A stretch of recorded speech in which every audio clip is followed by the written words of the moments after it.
Assalamualaikum warahmatullahi wabarakatuh.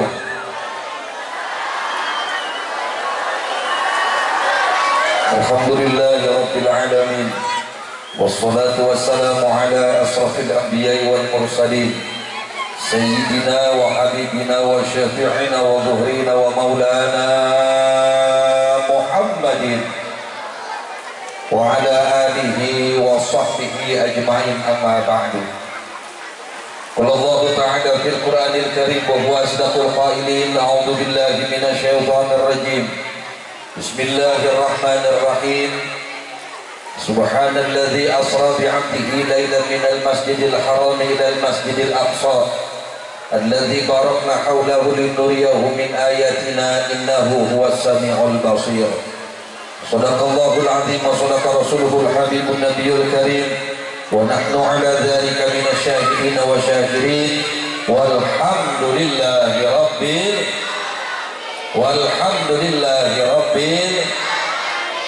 hadratul kiram, para alim ulama, para asatidz, para tuan-tuan guru yang hadir malam hari ini yang saya muliakan.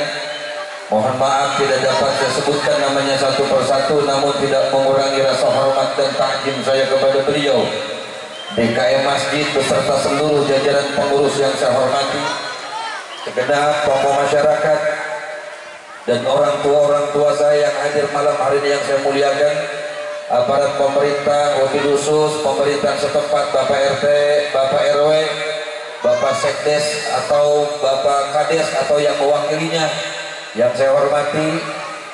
Salam takjim dan hormat terkhusus buat para ustadz dan ustazah, para guru-guru ngaji, guru lekar yang hadir malam hari ini. Juga yang saya hormati bapak-bapak, ibu-ibu, hadirin ma'asyiral jamaah yang sama-sama mudah-mudahan kita dirahmati oleh Allah Subhanahu wa taala. Alhamdulillah, puji dan syukur kita panjatkan kehadirat Allah Subhanahu wa taala.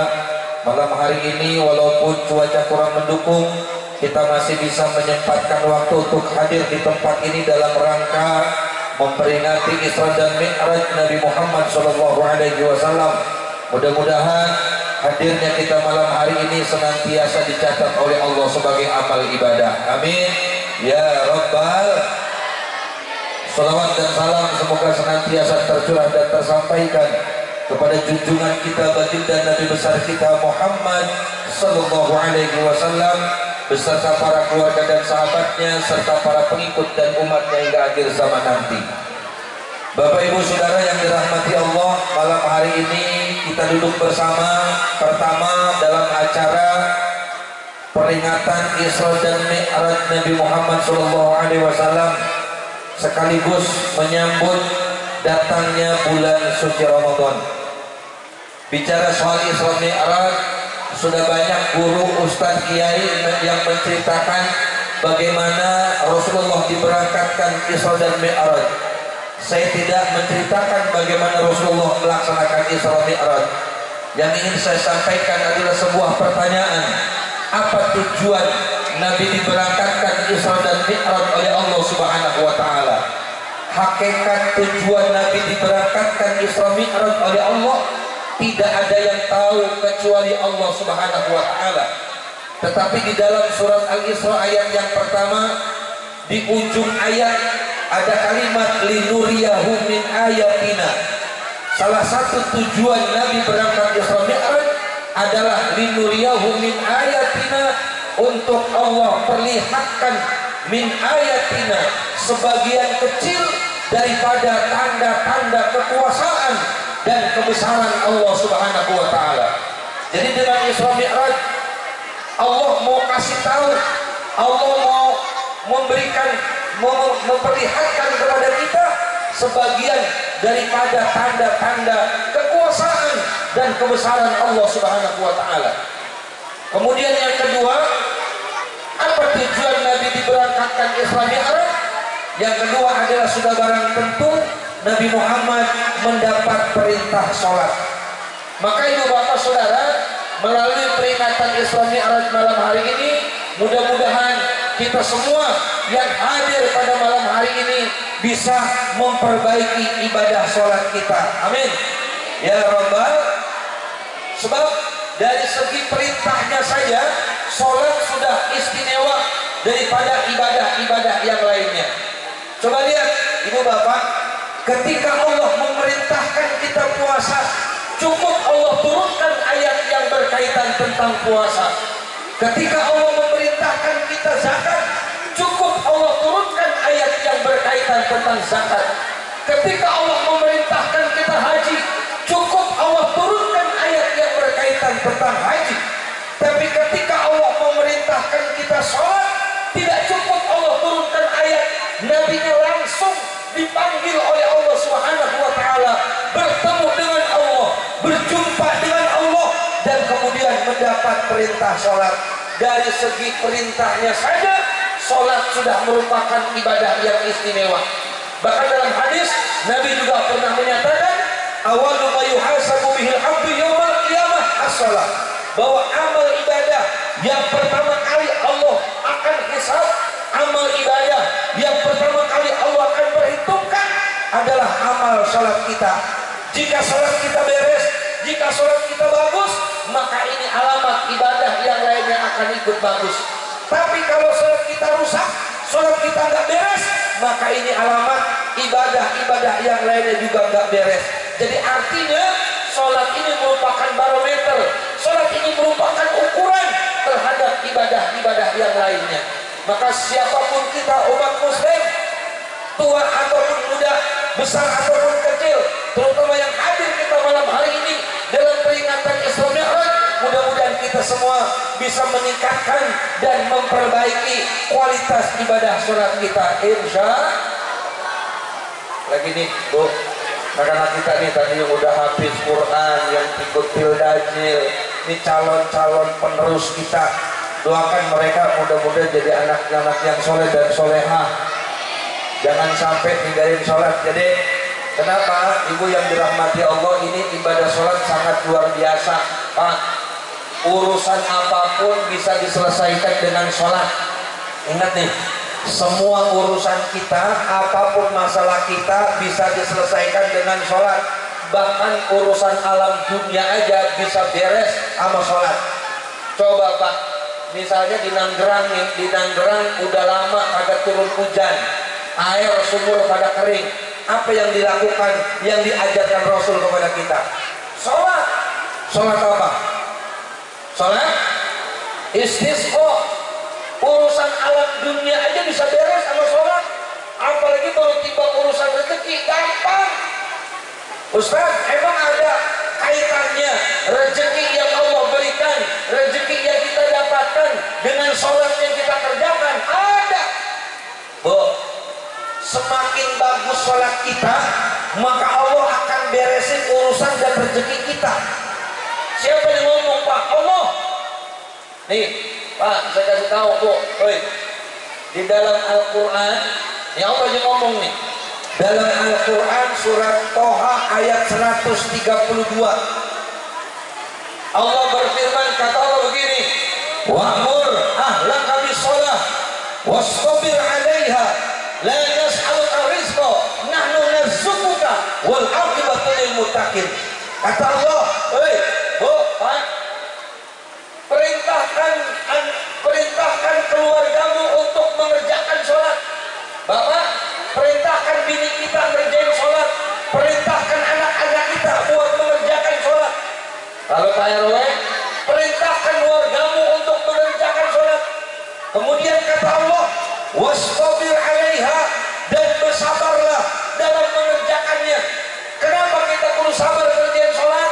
Biar khusyuk, biar nggak terburu-buru. La nas'aluka rizqa, kata Allah, kami tidak meminta rezeki dari kalian. Nahnu narzuquka, kata Allah, kami yang akan memberikan rezeki kepada kalian. Jadi kalau sholat kita beres, sholat kita bagus, sholat kita rapi, maka Allah akan beresin urusan rezeki kita. Oh, kalau selama ini maaf barangkali anak kita susah dibilangin, anak kita bader, asal kata dibilangin sama mamanya ngelawan melulu. Jangan salahin anaknya, periksa diri kita. barangkali sholat kita agak beres, barangkali sholat kita masih acak-acakan. Kalau selama ini Pak, dagang kita kagak laku, usaha kita kagak maju, jangan ke dukun, jangan ke orang pinter, jangan ke paranormal, periksa diri kita, periksa sholat kita. Barangkali selama ini sholat kita belum rapi, barangkali selama ini sholat kita belum beres. Kalau sholat kita beres, Allah yang akan bereskan rezeki kita. Bapak-bapak yang objek, udah tanah siapa aja ditawarin kagak beduk-beduk, udah kebun siapa aja ditawar-tawarin kagak laku-laku. Periksa sholat kita, barangkali sholat kita belum beres, barangkali sholat kita belum benar. Kalau sholat kita benar, Allah akan beresin segala rezeki kita. Ibu kalau dagang orang laku, jangan datang ke dukun, jangan datang ke paranormal, sholat aja rapihin. Bu, kenapa dukun disebut orang pinter? Tahu nggak? Bu, kenapa dukun disebut orang pinter? Karena yang datang orang bodoh. Ya kalau pinter mah jangan datang ke dukun. Beresin sholat kita. Dalam hadis Pak, dalam kitab mutar hadis tuh, saya lupa nomornya, tapi masih hadis nomor 50-an kurang lebih. Itu kata Nabi begini Pak, kalau kita selesai sholat nih, begitu beres kita sholat, assalamualaikum warahmatullahi wabarakatuh. Kalau sholat kita bagus, itu begitu selesai salam, sholat datang kepada Allah. Sholat ngadu Pak. Apa kata Allah? Ya Allah ya Rabb, ini si fulan sholatnya bagus, rukunya bagus, sujudnya bagus, sehingga saya jadi bagus kayak begini. Bahkan waktunya dia jaga. Maka kemudian sholat berdoa kepada Allah, sholat minta kepada Allah. Apa kata sholat? Ya Allah ya Rabb, karena si fulan telah menjaga saya, maka tolong ya Allah jaga dia, jaga keluarganya, jaga kesehatannya, jaga rezekinya. Begitu. Tapi sebaliknya Bu, kalau sholat kita nggak beres, kalau sholat kita rusak, begitu selesai sholat assalamualaikum, itu sholat datang kepada Allah, dia ngadu sama Allah. Apa kata sholat? Ya Allah ya Rabb, ini si fulan sholatnya rusak, rukuknya rusak, sujudnya rusak, sehingga saya jadi rusak kayak begini. Bahkan waktunya dia abaikan. Zuhur jam 12, jam 3 kurang 5 juga sembahyang zuhur. Asar jam 3, jam 6 kurang 5 juga sembahyang asar. Maka kemudian sholat berdoa, sholat minta kepada Allah. Apa kata sholat? Ya Allah ya Rabb, karena ini si fulan sholat karena saya diabaikan, maka abaikan dia ya Allah, abaikan keluarganya, abaikan rezekinya, abaikan kesehatannya. Ayo mudah-mudahan pesan pertama malam hari ini, peringatan Isra Mi'raj, mudah-mudahan kita semua bisa memperbaiki ibadah sholat kita. Insya Ustaz belum bisa khusyuk, biarin. Yang penting mau ngerjain itu udah. Urusan khusyuk apa ntar belakangan. Kenapa? Karena dalam rukun sholat yang 13 khusyuk kagak dimasukin. Cuman Imam Ghazali doang yang memasukkan khusyuk sebagai rukun sholat. Ulama lainnya enggak. Kenapa?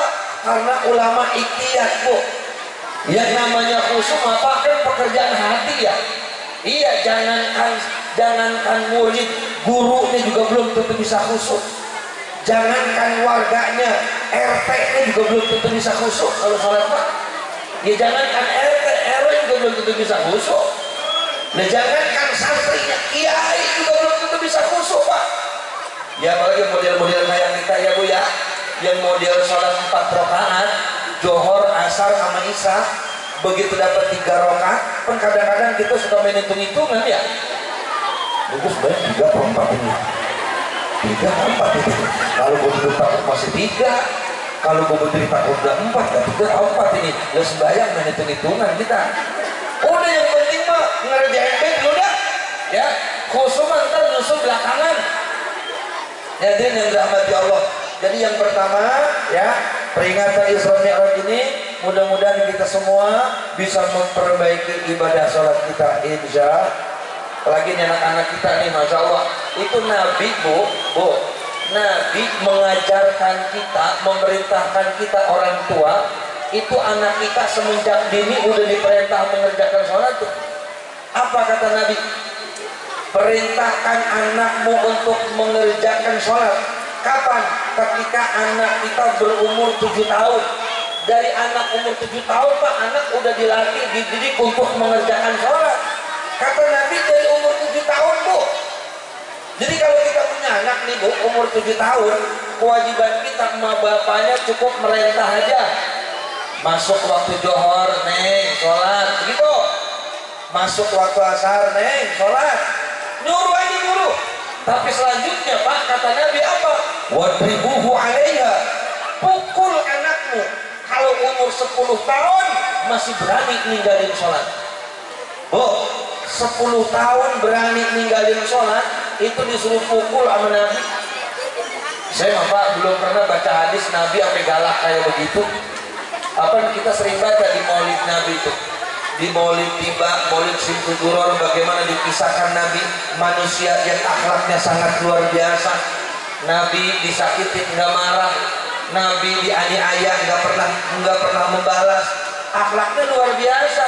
Tapi ketika urusan ibadah, ketika urusan sholat, sampai kata Nabi, wadribuhu alaiha, pukul anakmu kalau umur 10 tahun masih berani ninggalin sholat. Emang apa bocah 10 tahun kalau masih ninggalin sholat disuruh pukul? Nih Bu, saya kasih tahu, kalau ibu bapak punya anak umur 10 tahun masih berani ninggalin sholat Pak, itu alamat Pak calon anak durhaka. Emang apa? Lah perintah Allah dia tinggalin, apalagi perintah orang tuanya. Hukum Allah dia abaikan, apalagi hukum manusia. Makanya pantas sholat itu jadi barometer ibadah kita. Bahkan dalam Al-Quran, inna sholata tanha anil fahsya'i wal munkar. Sholat dapat mencegah daripada perbuatan keji dan perbuatan munkar. Biasain Bu, Pak, anak-anak kita dari semenjak dini untuk belajar, untuk mengerjakan sholat. Jangan sampai dia ninggalin sholat sesibuk apapun. Apalagi zaman sekarang nih, hati-hati. Bu, Pak, saya sampai nih.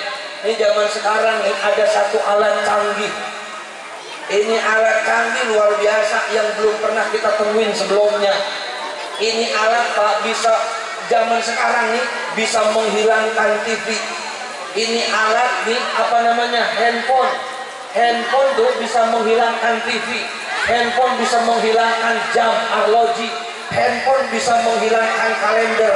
Lama-lama ibu bapak, handphone bisa menghilangkan anak-anak kita. Bukan anak kita hilang dimakan handphone, bukan. Maksudnya anak-anak kita hilang imannya gara-gara handphone. Hati-hati ya. Nih, hampir setiap kita pada punya handphone. Handphone udah canggih bener. Bahkan pinteran bocah main handphone sama kita orang tuanya. Handphone Pak bisa ngilangin TV. Dulu mah kita nonton TV resep. Sekarang orang udah kurang tapi resep nonton TV. Paling nggak kalau nonton TV nonton Ikatan Cinta doang segitu-gitunya. Yang lainnya juga nonton udah. Nonton berita udah kagak resep Pak. Orang sekarang nontonnya handphone karena semua ada di handphone. Bahkan nggak ada iklannya di TV, banyak iklannya. TV handphone Bu bisa menghilangkan jam. Dulu kita kalau ngeliat jam kemana Pak? Ke arloji, jam tangan atau jam dinding. Jam berapa sekarang? Ngeliat jam. Sekarang mah nggak ngeliat jam, kenapa? Karena handphone ada fitur jamnya. Handphone mampu menghilangkan kalender. Tahu kalender? Almanak. Almanak, tahu almanak? Iya kalender.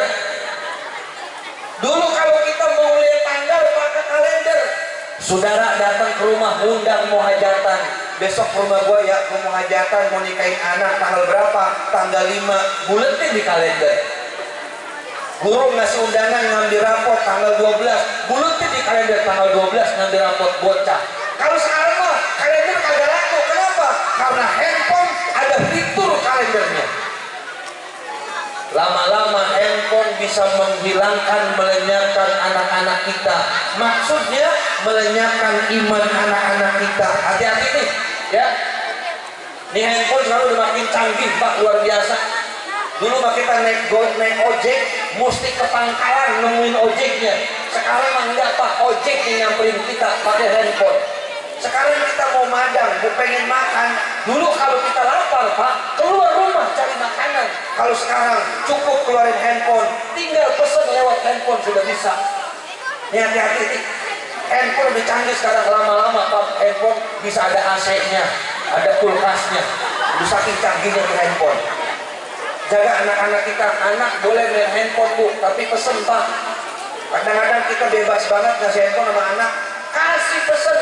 Kamu main handphone boleh, kalau kamu mau handphone mama beliin, mau yang harga berapa, tapi catatan, pertama kamu boleh main handphone, tapi ingat waktunya sholat kamu mesti sholat. Kalau kamu main handphone dari sholat, handphone yang mama ambil, begitu. Kamu boleh main handphone, tapi syarat besok mesti hafal surat amma yatasaalun. Boleh kamu pegang handphone, besok mesti setor surat-surat pendek.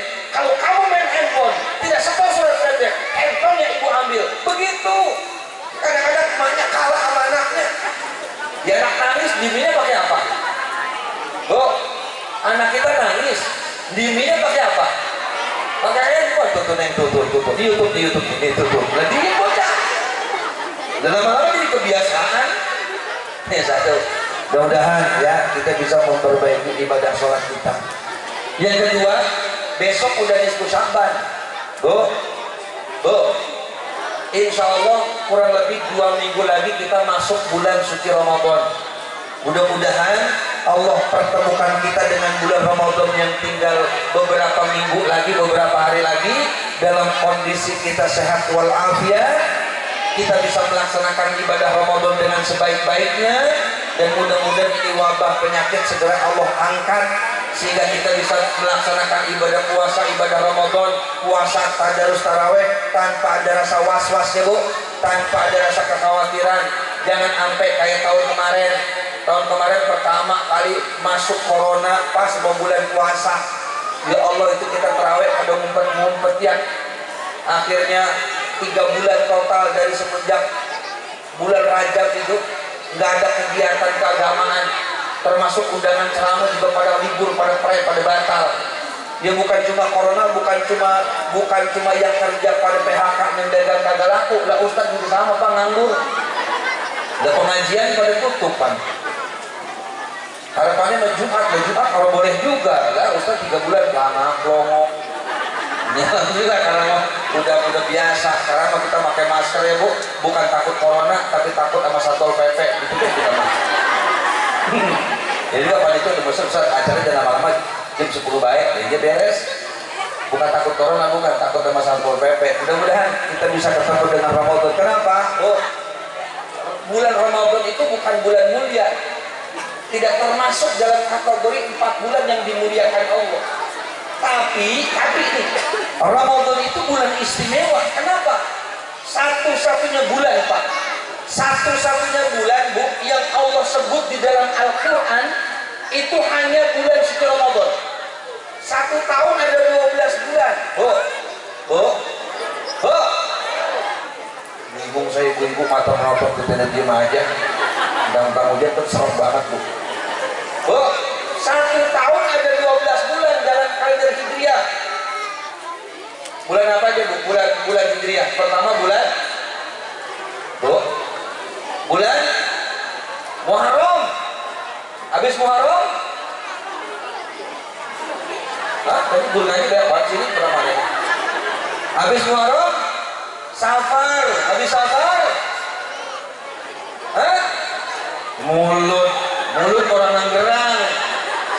Habis Safar Rabiul. Habis Rabiul Awal. Nah ini kencang Pak, sebab ada awal masih ada akhir. Habis Rabiul Akhir, Jumadil Awal. Habis Jumadil Awal, oh kan kencang kan? Sebab ada awal masih ada akhir. Habis Jumadil Akhir,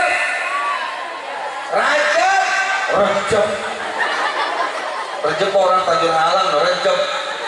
Habis Rajab, Roah lagi. Syaban. Habis Syaban, Ramadan. Habis Ramadan, Syawal. Habis Syawal, Rapid. Apit orang Betawi sapal apit tadi surah sabar mulut medilawal medilahir begitu. Habis Syawal, Julqa'dah, Zulhijjah, udah kenceng salah lagi. Julqa'dah, habis Julqa'dah, Zulhijjah, habis Zulhijjah, ya Muharram lagi. Apalagi bulannya 12. Ya kayak kita Oktober, November, Desember, habis Desember, ya Januari muter lagi begitu. Itu setahun 12 bulan, Pak. Bulan ada 12. Tapi Allah nyebut nama bulan di Al-Quran. Al-Quran 30 juz, 114 surat, 6.600 lebih ayat. Itu nyebut nama bulan cuma satu. Di dalam surat Al-Baqarah ayat 185, apa kata Allah? Syahrul Ramadan alladzi unzila fihi al-Quran. Hanya dalam ayat itu Allah menyebut nama bulan. Satu-satunya bulan yang disebut sama Allah hanya bulan suci Ramadan. Bulan lainnya masih 11 bulan kagak. Walaupun bulan Ramadan tidak termasuk Asyurul Hurum, tapi Ramadan ada bulan yang istimewa. Gak cukup sampai di situ. Bulannya istimewa, bahkan kemudian Allah ciptakan ibadah yang istimewa yang hanya ada di bulan suci Ramadan. Di luar Ramadan maka gak ada. Ingat nih, Bu, di bulan Ramadan ada ibadah yang Allah ciptakan khusus hanya di bulan Ramadan. Di luar Ramadan mah gak ada. Apa itu? Nih, yang pertama, ibadah yang istimewa di Ramadan satu adalah ibadah puasa. Ustaz, ya kalau tiba puasa maka di luar Ramadan ada puasa. Ada. Cuman kan di luar Ramadan lah hukumnya sunnah. Kalau di Ramadan puasa hukumnya kalau di luar Ramadan hukumnya sunnah. Ustaz, di luar Ramadan juga ada puasa wajib. Ada nggak puasa wajib di luar Ramadan? Ada, tapi sifat kewajibannya individu, tidak menyeluruh. Kalau puasa Ramadan itu puasa yang sifat kewajibannya menyeluruh kepada seluruh orang Islam, orang Muslim yang balik berakal, maka dia wajib untuk mengerjakan ibadah puasa. Kalau ibadah puasa wajib di luar Ramadan, maka Bu, itu puasa yang sifatnya individu. Seperti misalnya puasa wajib di luar Ramadan, seperti misalnya puasa nazar. Ibu ngomong begini nih, ibu anaknya udah lulus SMA, mau masuk di UI. Ibu ngomong, kalau anak gua lulus tes masuk di UI, gua mau puasa seminggu. Bener, anaknya lulus diterima di UI. Nah, dia wajib puasa 1 minggu. Bagi siapa? Bagi dia yang anaknya ikut tes di UI dan dia nazar. Adapun yang ikut tes di UI tapi dia nggak nazar, dia nggak usah ikut puasa. Itu puasa wajib di luar bulan suci Ramadan. Kalau Ramadan itu puasa yang hukumnya wajib menyeluruh kepada semua orang Muslim yang balik, berakal, sehat, maka dia wajib untuk mengerjakan ibadah puasa. Maka ya, kalau orang Muslim sehat, balik, berakal, nggak puasa, berarti diragukan kesehatannya, ataupun mungkin juga dia tidak berakal. Dan mudah-mudahan nih ya, kita semua diberikan kekuatan iman untuk bisa mengerjakan ibadah puasa besok. Amin. Insya Bu, ini kan besok kita lagi munggah ya Pak. Ini ibadah puasa, ini ibadah yang sangat luar biasa. Ibadah yang kata Allah, as-saumu li wa ana ajazu bihi. Puasa yang ini ibadah yang pahalanya hanya Allah dan hanya Allah yang tahu. Ibadah yang urusannya kita sama Allah doang, orang lain pada nggak tahu kita puasa apa enggak. Makanya dalam kitab fikih Pak, rukun puasa itu di dalam kitab Safinah, rukun puasa ada 3. Apa itu? 1, niat. Yang kedua, menahan atau meninggalkan hal-hal yang membatalkan puasa. dan yang ketiga adalah orang yang berpuasa itu sendiri. Dalam satu nama pun orang yang puasa jadi rukun puasa. Coba dalam rukun sholat, orang yang sholat tidak termasuk dalam rukun sholat, tapi dalam puasa, orang yang puasa termasuk dalam rukun puasa. Emang kenapa orang puasa masuk rukun puasa? Karena ibadah puasa maka nggak bisa tergambarkan oleh otak kita, nggak bisa divisualisasi. Kan kalau sholat itu bisa divisualisasi. Misalnya masjid apa ini namanya? Nurul Hidayah. Ada orang mampir di masjid Nurul Hidayah, masuk ke tempat wudhu, kemudian dia masuk ke dalam masjid, dia takbir, ruku, sujud. Dari luar nih kita udah bisa tahu, orang lagi sembahyang. Emang apa? Ada ruku, ada sujudnya, begitu. Orang baca Quran, kedengaran suaranya dari jauh tanpa kita lihat, kita bisa ngomong, orang lagi baca Quran. Ya bu, ibadah haji Pak lebih ketahuan lagi. Orang yang berangkatnya satu orang dengan sekampung. Lalu ibadah puasa nggak ada yang tahu kecuali kita dengan Allah. Coba nih, Bu, besok kita munggah ya. Munggah atau munggah? Ya hari pertama puasa itu bini kita Pak, kalau hari pertama puasa kan biasanya bikin makanan yang enak ya.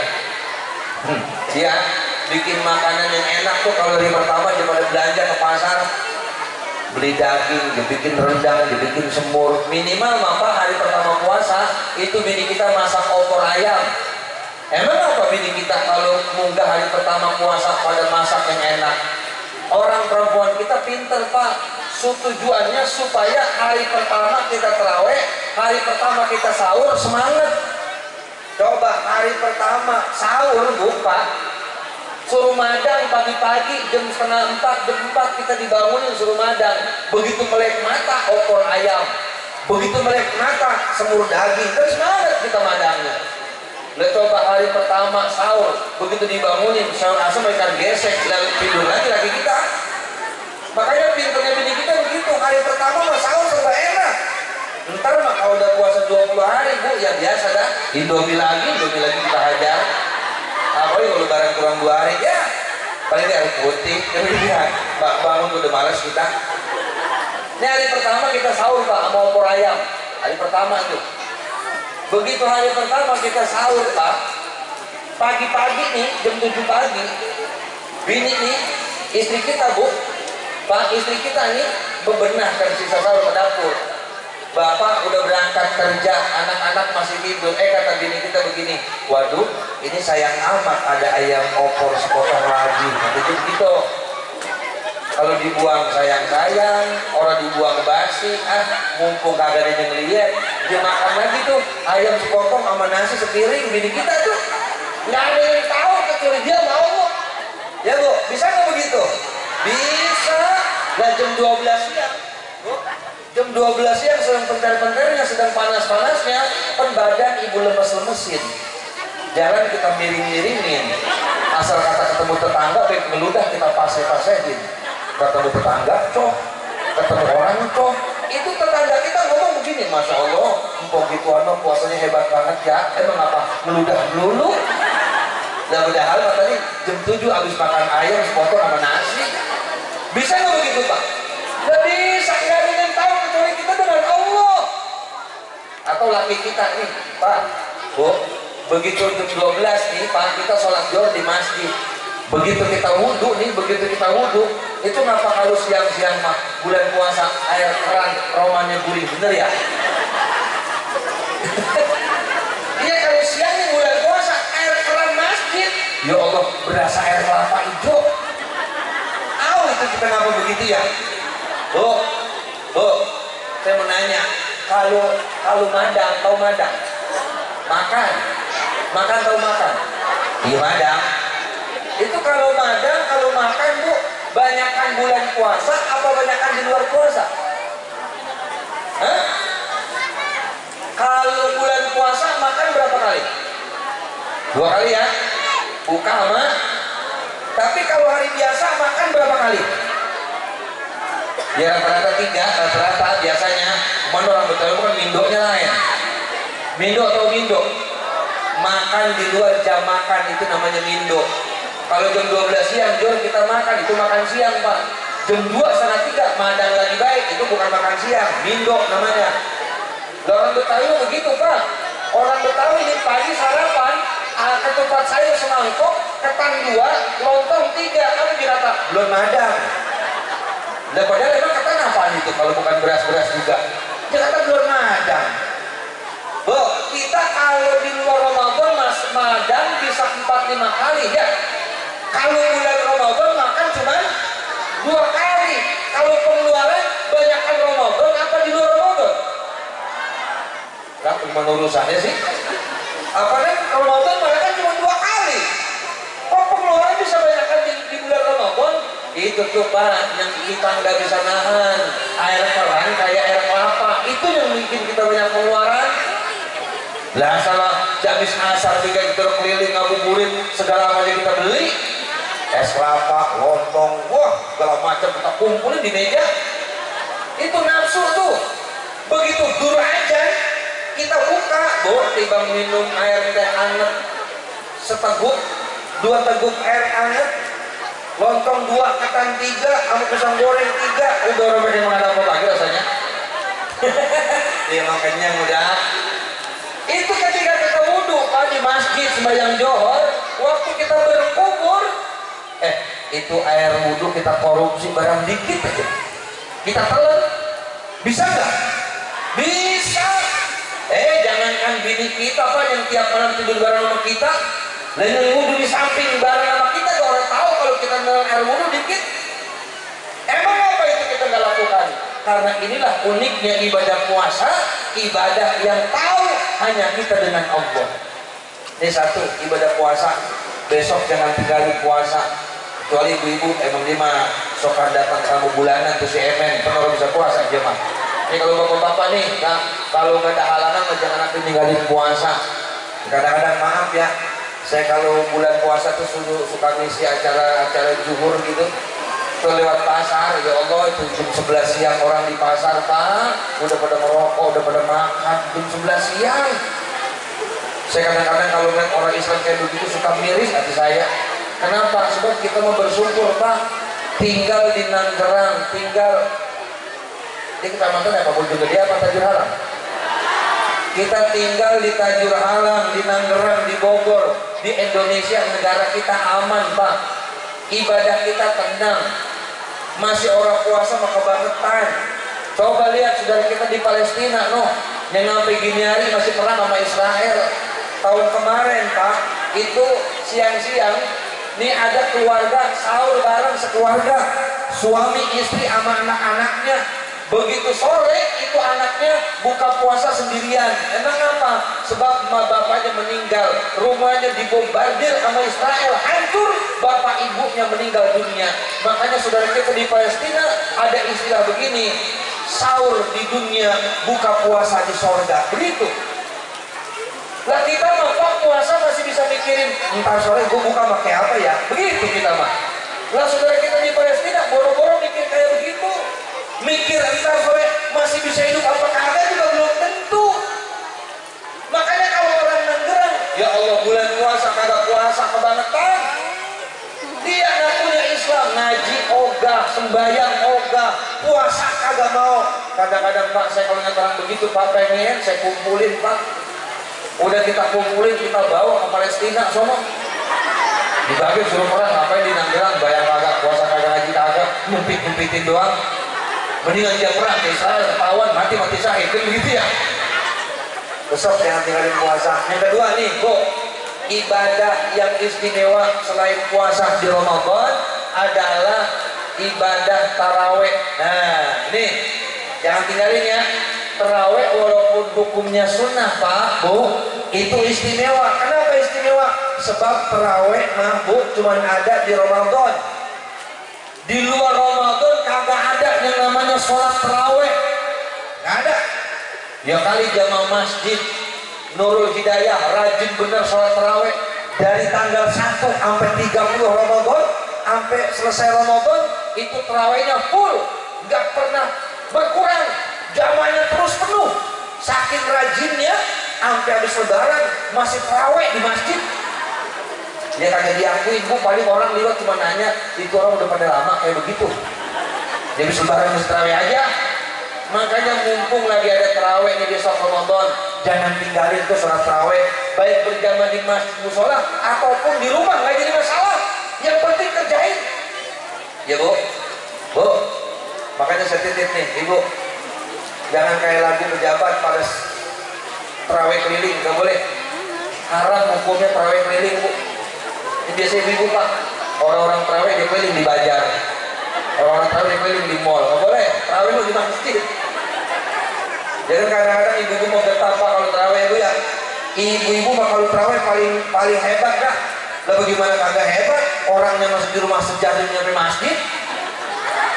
Orangnya masih di rumah lah sejadahnya sampai masjid. Emang apa? Habis maghrib anaknya pergi ke masjid, kata maknya, Neng lu mau kemana? Mau ke masjid, mau tarawih nih, titip sejadah mak taruh di pojokan ya, yang tembok gelasnya paling pojok, begitu. Lamanya masih di rumah, tarawihnya itu sejadah makin gelar cuma. Tarawih itu. Dan yang nomor ketiga, yang istimewa di Ramadan, yang tidak ada di bulan lainnya, satu puasa, dua tarawih, yang ketiga adalah membayar zakat.